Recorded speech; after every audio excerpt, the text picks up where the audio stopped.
Hi everyone, and welcome to week 17 of our Sweet Childhood Memories Sew Along, hosted by Pat Sloan at her website, ilovetomakequilts.com.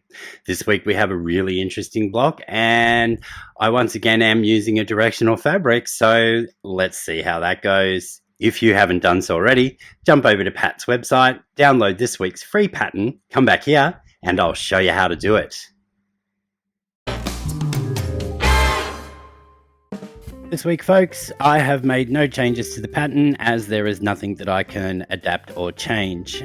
So on the board in front of me here, you see all of the fabrics as listed in the pattern that you've previously downloaded from Pat's website. To begin, we need to make a few sets of half square triangles, so we have some small ones and some bigger ones. The small ones then go into 4 patch units, which then attach to the 2 larger ones, and that creates the center of our block. So to begin with the half square triangles, we first need to draw a diagonal line from corner to corner in one direction only on the back of our background squares. We'll then match the one larger one with our other large piece of fabric right sides together and take that to the machine and sew 1/4 inch on each side of the drawn line. At the same time, we will do this for our 2 smaller ones, and I'll meet you back once the stitching's done.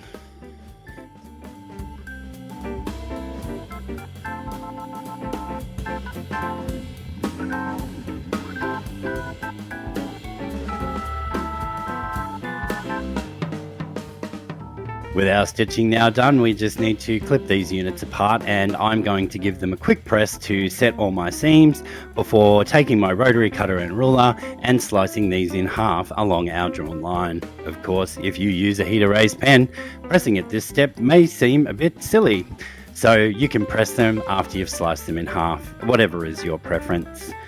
With those cut in half, we will then press these to the darker of the 2 fabrics before moving on to make the 2 4-patch units we need for the center of our block. Actually, no, we will trim these down. How about that first, hey? I'll see you there.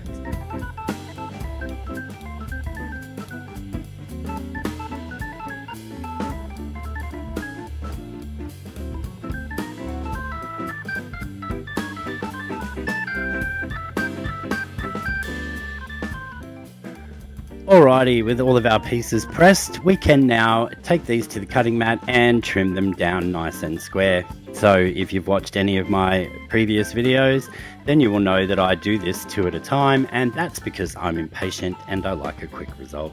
So I nest that seam nice and snugly, as you just saw me doing, and then I grab my 6.5 inch square ruler. I choose a square because it has a diagonal line that's nice and solid for us to place on our stitching line. We then make sure that we have enough fabric outside our required trim down measurement on all 4 sides before trimming the first 2 sides. We'll then give this block a little spin around the cutting mat before lining up once again our diagonal line on our stitching line, and this time we can place our trim down measurement on our freshly cut sides before trimming the final 2 sides and having a fantastically square block. Do this for all 6.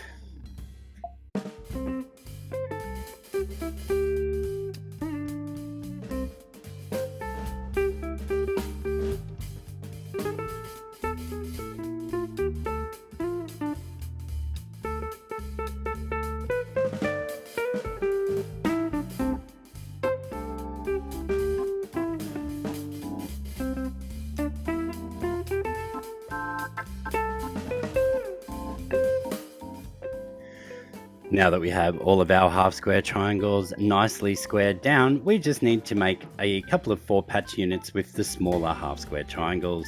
You'll see me laying it out here incorrectly, and hopefully before I sew them together, I will orient the other half square triangle in the right direction. Stay with me now while we'll see if I notice.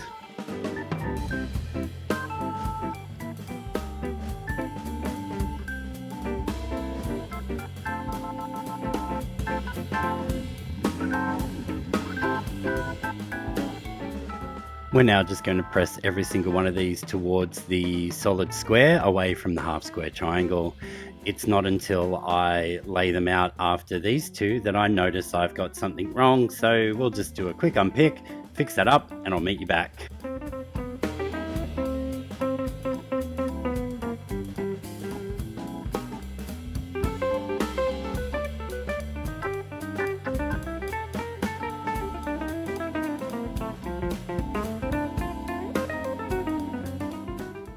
That's better. With that fixed up now, we'll just sew these together, putting our opposing colors on opposite sides to create the desired four-patch, as you saw. Once this is done, we will swirl the center of this block to make this block as flat as possible, because we do have a few fabrics coming together there in the center. In this instance, because it's not actually that bulky, where these come together, it is just the normal fabrics. You can see me just giving it a bit of a twist there, and that was enough to pop the stitches apart for me to then swirl all these seams in the same direction as you've seen me do in some videos before. So sometimes you need to pick the stitches out, other times you can just pop that seam and then make sure that you've got all the seams going in the same direction, and that will spin that center part, giving you a nice flat section.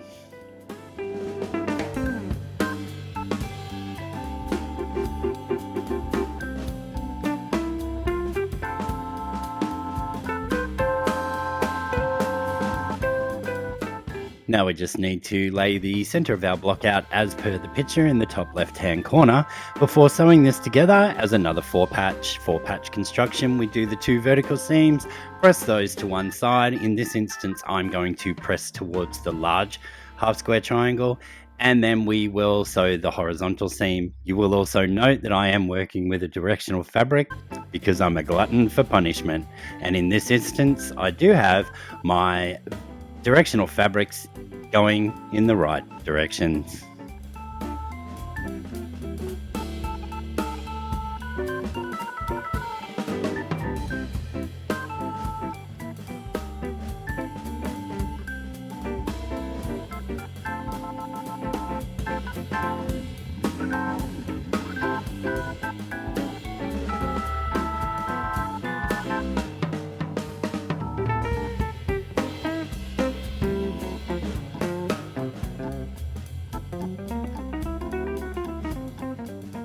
In this instance, after that horizontal seam is sewn, I am actually just choosing it to press it to one side. You would have also seen in that little section that I did clip the seam towards the top of those little half square triangles, just so that I could press it in the direction that I wanted to. No tricks or secrets there. We're now going to do the outermost border, which is pieced. Now you might have all different fabrics. I'm choosing to just use the same palm tree and yellow fabric. And I do remember somewhere along the line that my palm trees are directional. So throughout this process, you'll see me sewing these squares together, putting them in the number required for each of those sashing pieces, but then also unpicking some so that all my trees will be in the same direction. As I said before, I am a glutton for punishment, and directional fabric and I are trying to come to a reasonable, amicable understanding.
Alrighty, with those outside sashing pieces now done, and I know that I was fast through that, but if you just have all your normal squares, just sew them together to the numbers required and you'll be fine. We're going to piece our inner sashing now, or inner border, whichever way you want to look about it, and we'll start by putting on the left and the right hand side and pressing out towards our sashing / border fabric, and then putting on the top and the bottom, and we will then repeat this with our other pieced sashings to put on the second border, second sashing, whichever way you're looking at it.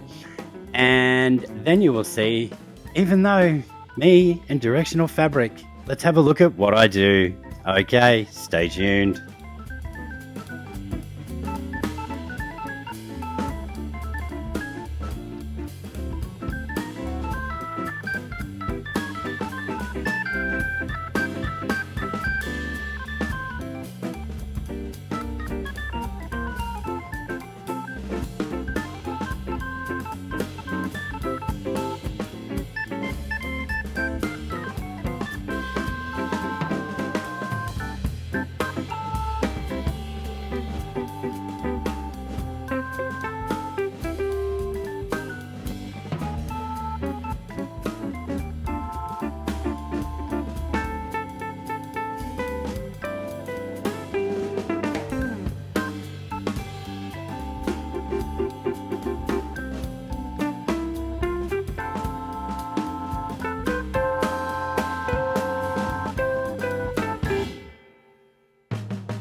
You will notice throughout that part that I pressed in towards the solid sashing and away from my pieced borders.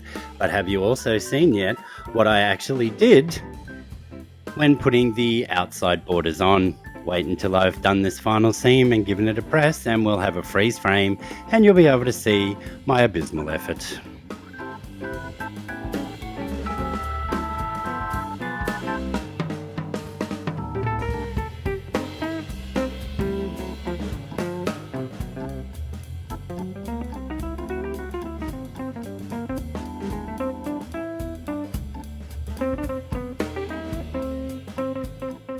Yes, that's right, folks. Careful, attention, paid on doing the outside sashing, getting all of my directional fabrics in the right order. Attention paid when making the center to have directional fabrics in the right order. To sew the center in upside down. Yep, and I have left it just like that. So what about that, hey? Sewing the center in upside down, and I am leaving it as a design choice. We have only one more block to go in this series before working on our borders, which you should or may not have already started working on all of those half square triangles. I hope you've enjoyed what you've seen this week, and as always, if you haven't already done so, click that subscribe button. It's free and it really helps me out, as does leaving a comment on the video and clicking the little like button. That's it for this week, so bye for now, and I'll see you all again real soon.